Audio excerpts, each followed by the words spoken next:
नमस्कार, जय माता दी। आज के वीडियो में जानेंगे एकादशी के उपायों के बारे में। बहुत ही सरल और सिंपल उपाय हैं। धन प्राप्ति के लिए बहुत ही चमत्कारी रूप से ये उपाय काम करते हैं। ये उपाय आपने पहले कभी नहीं सुने होंगे।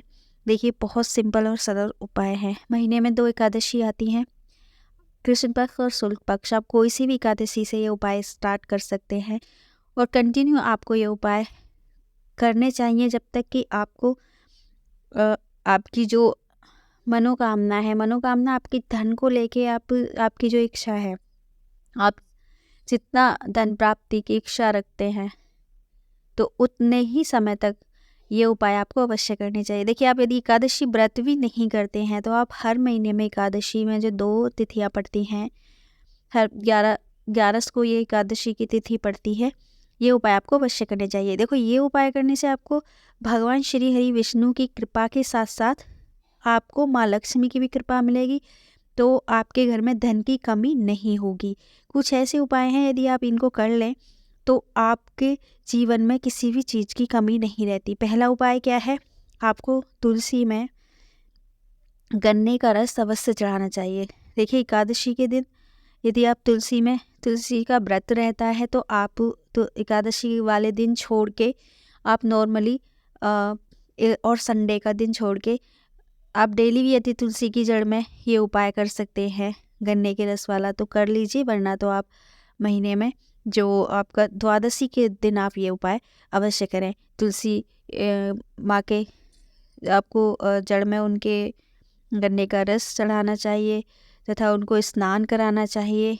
आपको पीले वस्त्र पहनकर और तब माँ और साथ ही कच्चा दूध में गन्ने का रस मिलाकर आपको तुलसी माँ की जड़ में अर्पित करना चाहिए। इसके अलावा 5 देसी घी के दीपक भी आपको वहाँ जलाने चाहिए। ऐसी मान्यता है कि इसको श्रद्धापूर्वक करने से माँ लक्ष्मी की कृपा आपको प्राप्त होती है और घर में कभी पैसों की तंगी नहीं होती। दूसरा उपाय, गन्ने के रस से आपको अभिषेक करना है। किसका? भगवान विष्णु का। एकादशी के दिन भगवान विष्णु को प्रणाम करें और गन्ने के रस से उनका अभिषेक करने के बाद यदि आप विष्णु सहस्त्रनाम का पाठ कर लेते हैं तो आप पर ऐसा तो हो ही नहीं सकता कि भगवान नारायण की आप पर कृपा ना बने और माँ लक्ष्मी की भी इनके साथ कृपा ना बने। ऐसा देखिए, आपके भाव और आपकी श्रद्धा, आपके विश्वास के ऊपर ज़्यादा डिपेंड करता है। आप जो उपाय करते हैं, कुछ ये सोच के उपाय करते हैं कि चलो देख लेते हैं, कर लेते हैं, होगा ठीक, ना होगा तो ठीक। देखिए, ये वाली भावना से आप ये उपाय ना करें तो ठीक रहेगा। और साथ ही आप देखिए, आप परिश्रम कर रहे हैं, मेहनत कर रहे हैं, आप अपने कार्यस्थल पर हार्डवर्क कर रहे हैं, उसके बाद भी यदि आपको सफलता नहीं मिल रही है, आपके कहीं भी आप जॉब की तलाश में हैं, आप बिजनेस शुरू करना चाहते हैं, आपको कुछ समझ नहीं आ रहा, तो देखिए, भगवान नारायण की कृपा से, माँ लक्ष्मी की कृपा से आपको कहीं ना कहीं से आपके मार्ग जरूर खुल जाएंगे, प्रशस्त होंगे और धन, सुख, समृद्धि आएगी और आपके बिगड़े कार्य अवश्य बनेंगे। तो ये उपाय आपको अवश्य करना चाहिए।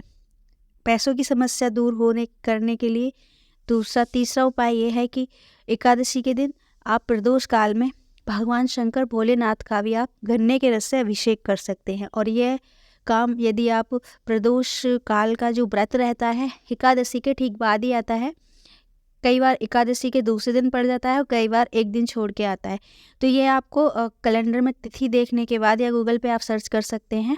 वो देखने के बाद आपको प्रदोष काल में भगवान शंकर पे यदि आप गन्ने का रस अर्पित करते हैं और आपका एक ये है आपका भगवान जी का शिव दारिद्र्य दहन स्तोत्र, इसका पाठ करते हुए यदि आपसे नहीं होता है तो नमः शिवाय के आप जाप करते हुए यह उपाय करते हैं तो आप पर अवश्य ही आपकी धन संबंधी जो समस्याएं हैं वो समाप्त होंगी ही। साथ ही इसके अलावा आप हर शुक्रवार को भगवान नारायण, माँ लक्ष्मी के साथ इसका आप गन्ने के रस से आप अभिषेक अवश्य करें। चौथा उपाय बता रही हूँ आपको। ये एकादशी के दिन यदि आपका कारोबार बहुत मंदा चल रहा है या धन का आगमन नहीं हो रहा है तो आपको एकादशी वाले दिन क्या करना है? देखिए, 5 गुंजा फल लेने हैं। वो गुंजा फल भगवान विष्णु के सामने रखकर उनकी पूजा करनी है और उसके बाद आपको वो गुंजा फल लाल वस्त्र में या पीले कपड़े में लपेटकर आपके तिजोरी या गले में रखने हैं। इससे आपके जो तरक्की के, आपकी प्रगति के जो योग हैं वो बनने लगेंगे। चौथा उपाय है मनोकामना पूर्ति के लिए। यदि आप एकादशी के दिन पूजा के समय भगवान विष्णु के नमो भगवते वासुदेवाय मंत्र का जाप करते हैं तो ऐसा करने से जल्द ही आपकी जो भी मनोकामना है, आपकी जो भी इच्छा है वो शीघ्र पूर्ण होती है। दरिद्रता दूर करने के लिए मैं आपको बता चुकी हूँ, एक और उपाय सुन लीजिए। एकादशी के दिन सुबह और शाम के समय तुलसी के पेड़ पर घी का दीपक आपको अवश्य लगाना चाहिए। लक्ष्मी चालीसा का पाठ कर सकते हैं तो वो भी बहुत अच्छा है।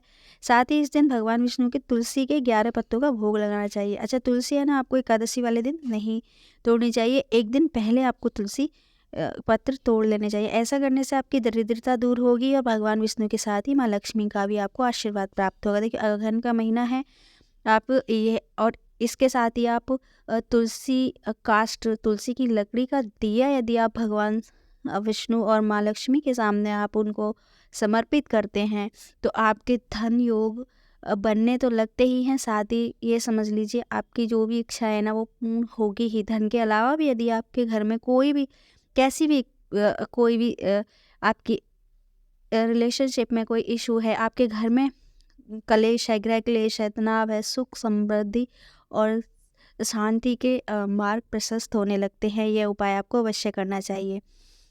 यदि एकादशी शुक्रवार युक्त हो तो ऐसे दिन में भगवान विष्णु के साथ माँ लक्ष्मी की पूजा आपको करनी ही चाहिए। इसके बाद आपको भगवान विष्णु और धन की देवी माँ लक्ष्मी की कृपा प्राप्ति हेतु साथ ही उनके आपको जीवन में धन सुख समृद्धि हेतु उनसे प्रार्थना करनी चाहिए। ऐसा करने से माँ लक्ष्मी की, भगवान विष्णु की, भगवान नारायण की आप पर कृपा अवश्य होगी।